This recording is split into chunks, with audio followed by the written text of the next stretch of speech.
Second. Any discussion?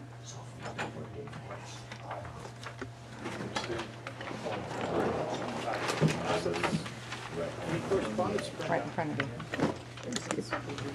Everything's in the packet, okay.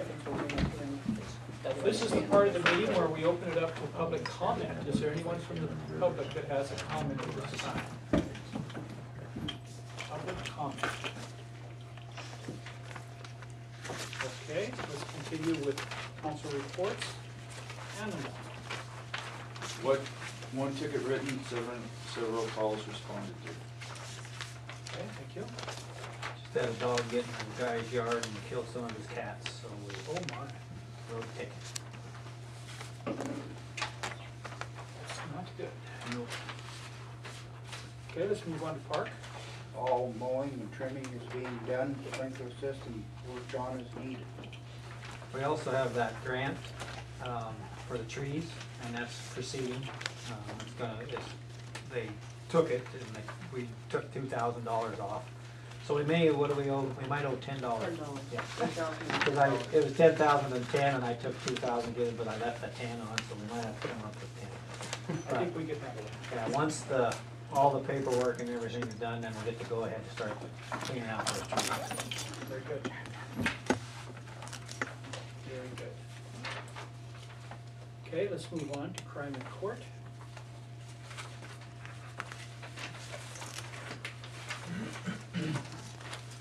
Offenses, clear 16 cleared, 3 arrest citations for a total of 19.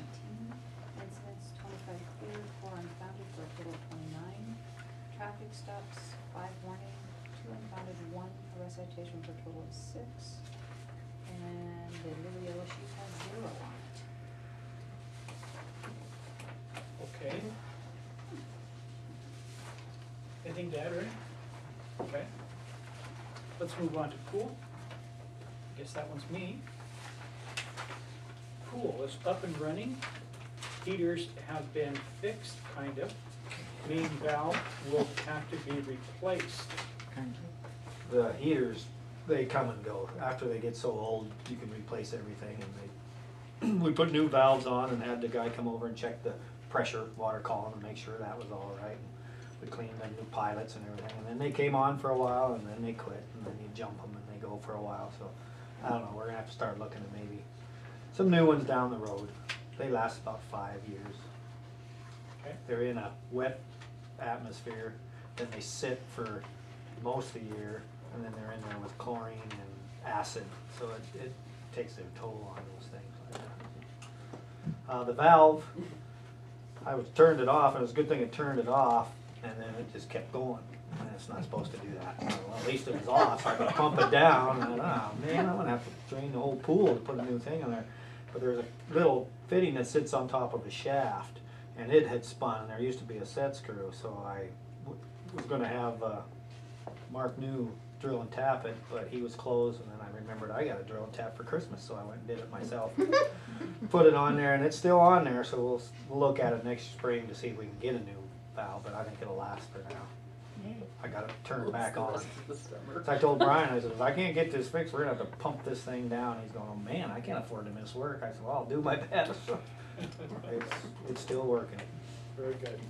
Very good. Let's hope it keeps going. Okay, let's move on to sewer. Guess that one's me again. All checks and maintenance has been done. All testing has been completed. Lagoon is in tolerance. Final lift station pump has been rebuilt. Second one will be sent in for evaluation. 1 sewer call responded to. We've got 2 new pumps in there now, and then we had the first old one rebuilt, and he's gonna bring it here rather than ship it, because I told him that he could do it that way, instead of save a few $100s, and then when he comes through, he'll ship it. And then he's gonna pick up the other one, take it back and evaluate it and see what it looks like. It's $4,400. They're $7,200 new, so it's worth, and they guarantee them like new once they rebuild them. So it's worth doing that. Save $3,000 or so, something like that. And the sewer call was Brenda's. He came over to my house Saturday and wanted to know if I was allowed to come out on Saturday. I said no. But I went out anyway and flushed the line, and our line was just fine, but so he has some problems going on. Okay, thank you. Let's move on to streets. Larger potholes filled with rotomill. End loader lost oil pressure. When we were doing the city cleanup, Rodney was running it and the lights started going off, so we parked it. And we had a mechanic come out. He looked at what he could and put a new sender on it, and I drove it around for a while and the light didn't go off again. And so he said, well, cross your fingers. He says, I don't know for sure, but that's the simplest, easiest one to go with first. And then the next day I used it to do some asphalt work and it came back on. So then they sent another guy out and he did some filling with it and they couldn't make the light go on. Was there for a few hours and he says, well, I'm gonna take it out on the street one more time, just as he took off it. And he put a mechanical gauge on it just as he went up the hill. Light went on and the oil pressure dropped down to 5 pounds. When we were doing it, it was up to 55 pounds and that's plenty to run that machine. So now the thing is that they gonna probably have to either pull the hinge, drop the axle to get to any of the things that would be next. So they're supposed to get me a quote to haul that into Missoula, because they gotta have a big crane to be able to split it apart and pull it out and drop the axle. So as soon as they get that, I'll have that taken. How old is that machine? Not for 95. 95. That's our new one. Good news. So, Okay. best case scenario, I think we're looking at several $1,000s. I would think so. Okay, let's move on to the water. It says all checks and maintenance have been done, all testing has been completed, all water valves have been vacuumed and exercised. We do that every so many years. We had, when we first bought it, we went through and I'd say 90% of them were buried in dirt. And so Tony spent almost a month vacuuming each one of them out and working on them. But now that we've kept it going about every 3 years, Rodney hadn't run into too bad. There's some with water in them, but too much, not too much. And it's good for him to do, because then he knows, since he's new, where every valve is. So he's done the same thing Tony and I have done, is located every valve. He'll be aware.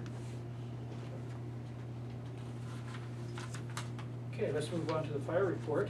2 emergency calls, 2 training meeting, fire hall update, annexation update, and recruiting and retention. Good news on the recruiting and on that. Yeah, that was a big improvement. In fact, we had a call Sunday night around 11:30, and we had a turnout of 16 guys. So, Wow, very good. or I should say guys and gals, because we do have some women in the department now, which I'm personally very happy to see. Yeah. And hopefully that'll start getting more on. Very good. Maybe we turned the corner there, huh? I hope so. Yep, yep. Okay, let's move on. Council concerns. Are there any concerns from the council? I have one concern. Sure. And it's something that the council's gonna have to keep tabs on, because I talked to the state about the bridge, Mhm. the deck on the bridge, and they realized that it's potholing and that it's gonna get nothing but worse, but we either didn't scream loud enough, or they didn't consider the loss of our only avenue of transport for emergency services is a high enough risk yet. For the, was it STIP, that thing you sent out for the next 5 years, projected projects for the next 5 years, we were on that list, and I talked to them, and they said that we need to just, the guy told me, he said, you need to talk to them about, keep up on that, because if that deck goes, it doesn't look like, he didn't think that it was something that they could split, do it half and half. They were gonna have to do the whole thing. If they do that, that's gonna render access.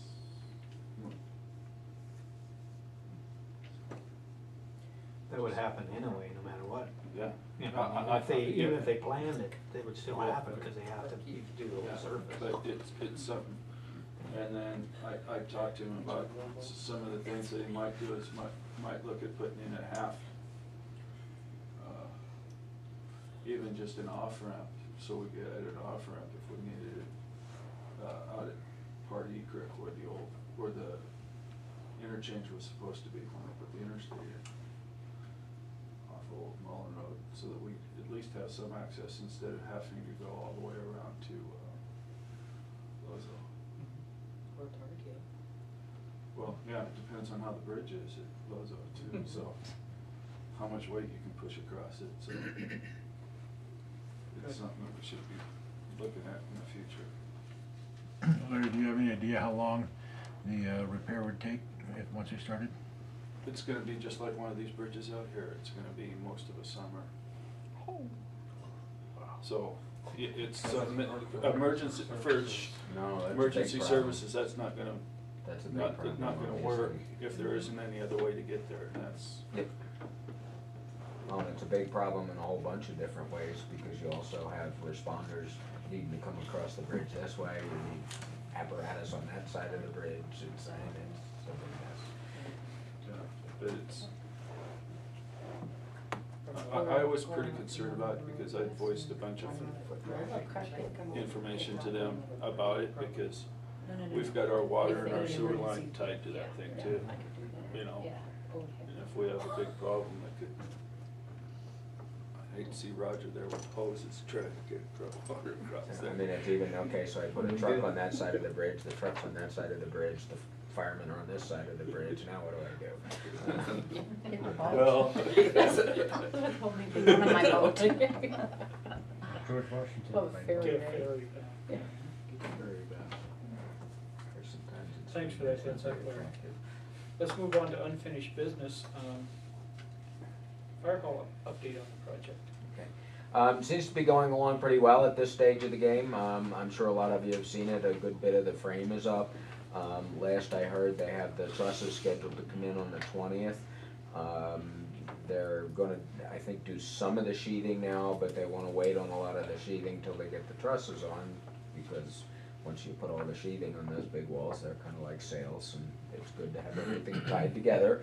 I thought for a period of time today, maybe we had an issue with we had a letter from rural development to the mayor, where they'd suddenly figured out we were a Superfund site and we're having issues, and I was able to send them the same stuff I'd sent to CDGB, and then they were, oh, okay, everything's all right, but the letter that we got this morning was a little on the aggressive side to start out, so it was like, oh, this isn't good, but we got that resolved. So near as I can tell right now, we're going along pretty well. I'm not aware of any significant problems. Mike, we did, I don't know where we are, I've alerted the architect on that issue with the concrete. I talked to Mike Galloway over there as well, and Mike's take on it is that they're just zip strips, it's no big deal. And you get cracking along zip strips, so. That's what they're for, the other cracks. They had those, and they're jagged, and that's what people look at and say they looks bad. Yeah. But that's the design of them. And then they cut relief things in there too. Yeah.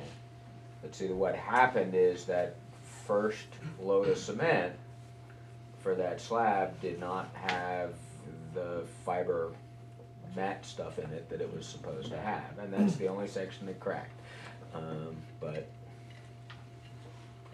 And Mike did some research on it and got one person that looked at it and had a pretty negative opinion about it, so. But I took some photographs of it, sent him the photographs to the architect, and he seems satisfied right now. Right now he's satisfied. Yep.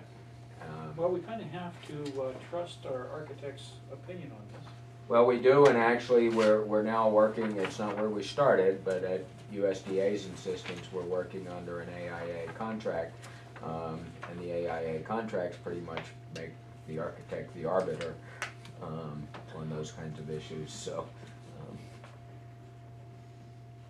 AIA, meaning American Institute of Architects, I never liked them because they are very pro-architect. Thank you. EPA Superfund update. Superfund will be here July 25th, 11 o'clock. Yeah, Chris Edwards will be the new media manager. She'll be here to introduce herself, the record of decision is supposedly signed today. The time-critical people have been obligated, not obligated, they committed, they're authorized to do the, this summer's program for setting up the remediation that's left. And Chris is there, obviously a real severe money shortage, so the next process is to try to find funding for the mitigation that would be done this summer. And the other thing that I'm tracking is that we still have 7 properties and a couple other piles of soils that need to be tested and cleared before we can just, get let people know that there's gonna be no further testing. It's like in the next week, 10 days, if people wanted something tested, we might be able to get it done, but after the month of July, there's gonna be no testing available to the general public, so. But there will be a meeting on the 25th in the commissioner's room, and it's just a kind of intermediate update to let you know the status of things. Tim, what time is that meeting in the commissioner's room? 11 o'clock? 7? 11? Oh, 11.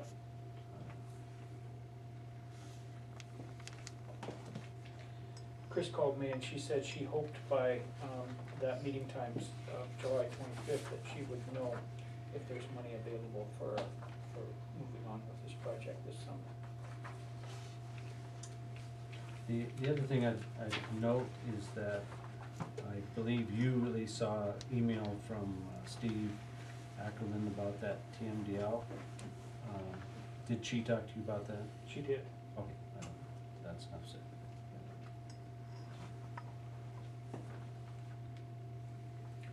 Okay, let's move on to the floodplain study. Brenda, did I give you a letter or anything? Yeah, and they have it in their packet From the state? from the state, yes, from the NRC. Well, if With all their anybody comments has and read the letter and suggestions. should tell me what it really says or means, I'd love the interpretation, because we don't have the software.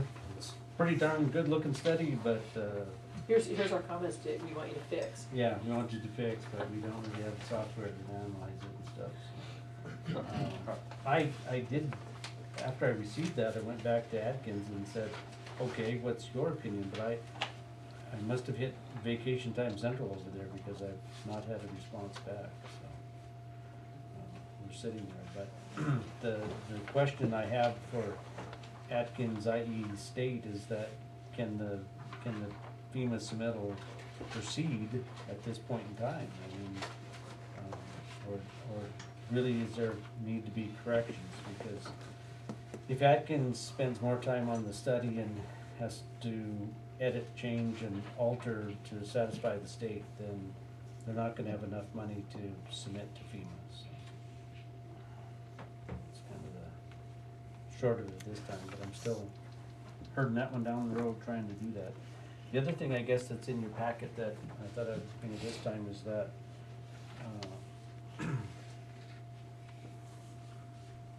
can't remember if I was, anyway, we had a FEMA audit from Region 8, the, It's on the agenda individual. farther down. yeah, what's that? It's on the agenda. Is it farther down? I Yep. didn't grab the agenda. Okay, Yep. we'll do it then. Okay, thank you, Jim. Okay, Chamber of Commerce request for the community sign. I'm sorry I missed that last Chamber of Commerce meeting. It was all the way in DeBorgia, and I just didn't